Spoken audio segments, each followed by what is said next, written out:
Okay, so few things have happened today.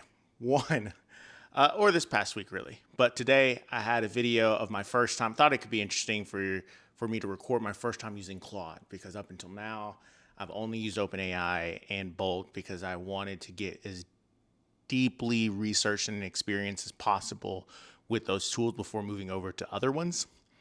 However, which brings me to my point of making this video. For the last 4 days, I actually got really far ahead on video recording, but for the last 4 days, I've been struggling to learn backend server deployment and management and infrastructure and all these things. So even when I write those Gem Prompt framework docs, I didn't realize that I needed one for the back end too. I was just doing front end and I didn't even know the difference. A week ago, in fact, my partner now says she doesn't understand anything I'm talking about at this point because I'm trying to learn so rapidly. And I think that is kind of the freedom, of being able to explore and learn. And I say that I'm getting like my PhD in this type of stuff because I'm spending anywhere from 14 to 18 hours a day, sometimes 20 hours in a day, just learning about how this stuff works because I'm not technical. Wasn't a computer science major, couldn't code anything until like 8 months ago. And so I've really been going as far as I can and pushing myself to the limits of trying to understand this stuff. So when I write these Gem Prompt framework docs, I've written them for like, I don't know, 15 different products at this point. And then I realized this week after trying to deploy one that I thought was going to be, it's not a simple product, but the way the backend should work and talk to each other and the backend logic should be pretty straightforward. So as you all saw with reference one, I realized that Supabase isn't backend. It's a database, which I didn't know. Even Supabase's CEO at one point in like a private group chat was like, no, you can do it with Supabase edge functions. Not what I'm trying to build, my friend. Not what I'm trying to build. So I ended up like learning, okay, like I need to do this other stuff, but I've always heard nightmare stories of Vercel or AWS overcharging people. So I've been really afraid of like that type of area. However, I found with the product that I was trying to build that honestly I was doing as a Lucy. I'm waiting on something else from Double Me first, and I wanted to master a few tools. One was LangChain, which I had to give up on because I don't understand and their documents are not clear to people like me. I probably just need to put all their documentation into ChatGPT and then just query it and basically turn it into my LangChain assistant of just understanding what this is saying and what it can do even. All that to say is that I was working with ChatGPT to try and just make some sense out of using Railway and deploying code and CLIs and SDKs and APIs and all these things that like I kind of understood by working with Zapier, but not really. But what ended up happening is I didn't know this, but the O3 mini high model in ChatGPT and ChatGPT-4 were giving me opposite code because the whole time I'm saying I'm not technical. I'm just going to copy and paste what you send me. Turns out they were giving me opposite codes. So I was using O3 to get, because it's supposedly the best coding version. And it was sending me stuff. And then, errors would happen. And then, I would use that because it was more complex, but I only have so many uses because I'm only a Plus member. And so I would use ChatGPT-4 to like kind of round out some of the errors. And I was like, why does it keep going the same errors? And then finally I noticed, I think these are the same errors. So I had it create some error like handling, like very deep in intensive error handling, and realized that it was actually working, but except for one part. And that is when I went to ChatGPT-4 and said, hey, I think I've seen this error before. What is happening? And it said, the O3 model keeps calling the V1 of the SDK that you're trying to use. I was trying to use browser-based. So basically, the SDK is how I can interface with their application using my own like infrastructure. And it was saying that it was working with V1, even though I had uploaded I basically copy and pasted all of browser bases and all of open APIs and documentation. OpenAI's is 624 pages. Browser Bases was a few hundred pages. And I basically uploaded that into ChatGPT and said, hey, here are these two artifacts I need us to work with. Also, here's my code from the front end that Bolt gave me. And I found out that O3, who's supposed to be more complex, just kept reverting back to the V1. So it was actually coding against me. So every time I pasted anything that it sent me in code, when I would then go to GPT-4, it was rewriting the code based on the errors and then putting it back in. And then I would get more errors. And then I would go to O3 and be like, hey, solve these errors. And then it would give me code. And I really hit the fan when I really discovered it at about 12:30 a.m. this morning, because I was working until about 2 a.m. And I really realized, I was like, wait, I've definitely, like, why are we talking about cores and row level security? I've already taken care of that like last week. And it isn't even a part of this discussion. And it turns out that it was only using what it had access to. And so I was like, well, can't use you anymore because I can't trust anything you write and I can't read code. So signed up for Anthropic today, and I kid you not, I was going to record a video of my first time looking at Anthropic, and then Anthropic went down. Like, I mean, I had just paid the money to get the pro version so that I could really like tap into it and use this. They have a tool called Sonnet 3.7, which is essentially better than all the others from except for Gemini 2. Anyway, it's not important. They have one of the best coding. I think it's the way that they train their platform. And I mean, I recorded the video. It was 40 minutes long. And then 20 minutes after that, it went down permanently. And I don't even know if it's up now, and it's been a few hours. And then on top of that, Canva stopped recording the video. So I was just going through wide eye, just like, oh my gosh, it can do this. ChatGPT can't do that. And I was basically explaining the differences between ChatGPT and Claude as I was working through Claude for the first time. And Canva didn't record anything. So at this point, I've probably lost like 7 hours of content from Canva, just either deciding not to record or not being able to upload the videos I record or corrupting something in some way. So most of the stuff so all the things that I'm now recording and putting in play are things that I'm recording like ad hoc like this, where I just need a video to go out because I'm trying to do one video a week, or I'm batch recording like 8 hours worth of content because essentially as I'm working, I'm just putting on screen sharing and talking over it. Which is sometimes when my voice is so hoarse.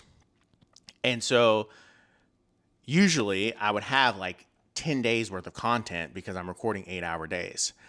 But it loses so much out of that today I don't have anything. So I decided to just kind of have just a conversation about things with ChatGPT and OpenAI's ChatGPT and Claude and things like that. And so with that said, one thing that I would love to cover is things that I've learned about backend server deploying. This is coming from someone who had no idea what any of this stuff was. In fact, I knew last week was going to be a butt kicking, and I didn't want to do it, and I kept pushing it off. And then finally on Tuesday afternoon, after lunch, I decided I'm just going to walk in and just get my face punched in a lot. And I did. I mean, I've been up till about 1 a.m. or 2 a.m. every day, and then I start at about 10 a.m. And my kid comes home at 4 or 5, and we have family night on Wednesdays and things like that. But more often, like basically at this point, it's Saturday afternoon, and I've probably worked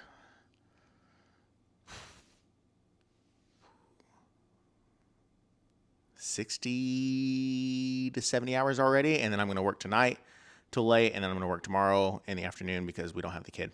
So it'll probably be like an 80, 85 hour work week that I'm trying to like learn this stuff as quickly as possible. So just bear with me because I'm saying things that I now know, but I didn't know literally 7 days ago.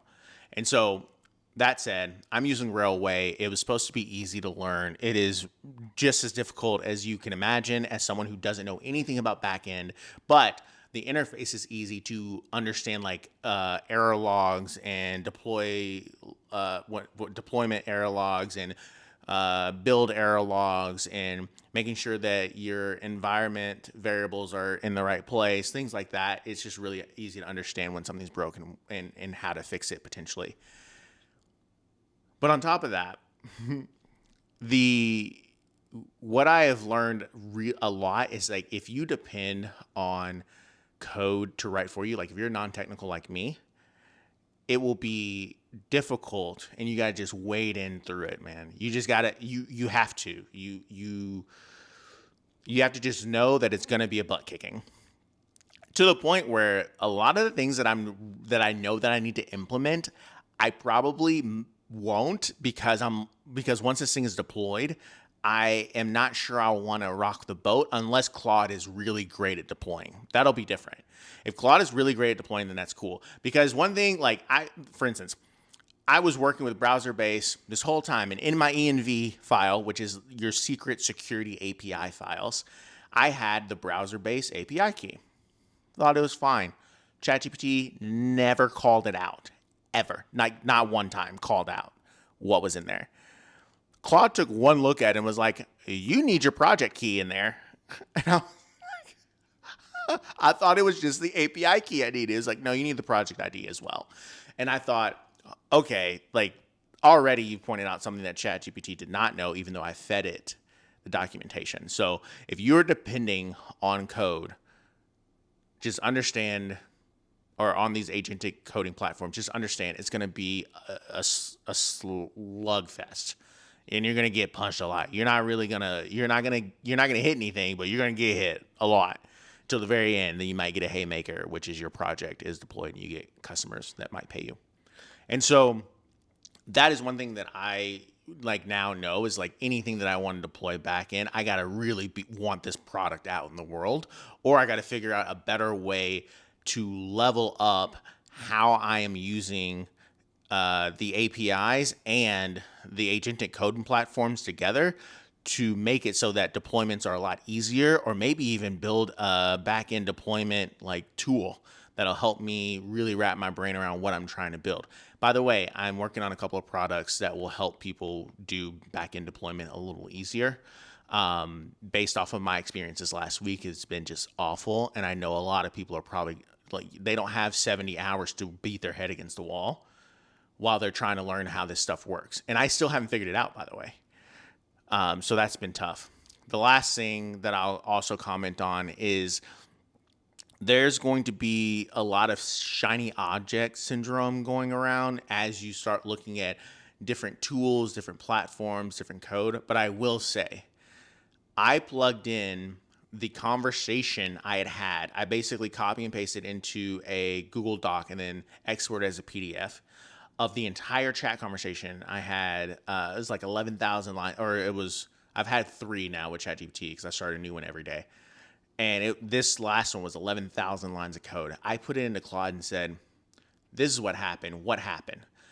And then it immediately called out things that I didn't even know were happening in my code base that the O3 model and GPT-4 were not catching. So they were not only ruining each other's code, they were also degrading their own outputs of the code. So O3 would have a 98% good, right? And then ChatGPT would have a 96%, but they would be opposite. So they would cause each other errors. So O3 would say, "Oh, well, that 98% was not good. Otherwise, it wouldn't have had any errors. So I'm going to give you an 84%. So it was degrading the code as it went, and it wasn't looking up higher in the conversation to see when I had chatted with other models.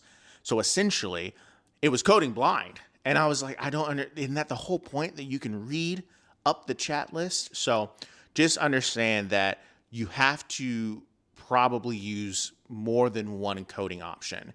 And I'd recommend almost, if you're running into walls with one, open Claude, open Gemini 2.5, which just got released 2 days ago, and say, "Hey, I'm having this issue with ChatGPT." Copy and paste a whole context window, or as much as it can take, and then upload it in there and say, "Point out what's wrong." And more often than not, they're going to find out what's wrong because they're looking at it with fresh eyes.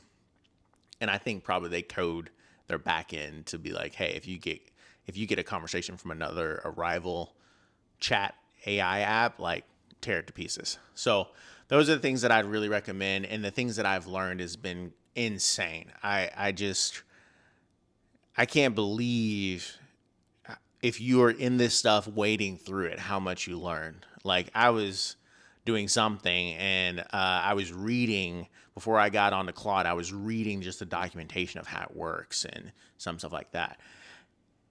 And I looked over at my partner who was sitting on the couch and I said, "Oh my gosh, I'm able to read this." I was reading the API documentation, SDK documentation. I was like, I know what that means. I know what that command means in the CLI. I know what they mean by you need to go to your project base and then install with an npm. I know what they mean by bash and zcash. I know what they mean by a curl command.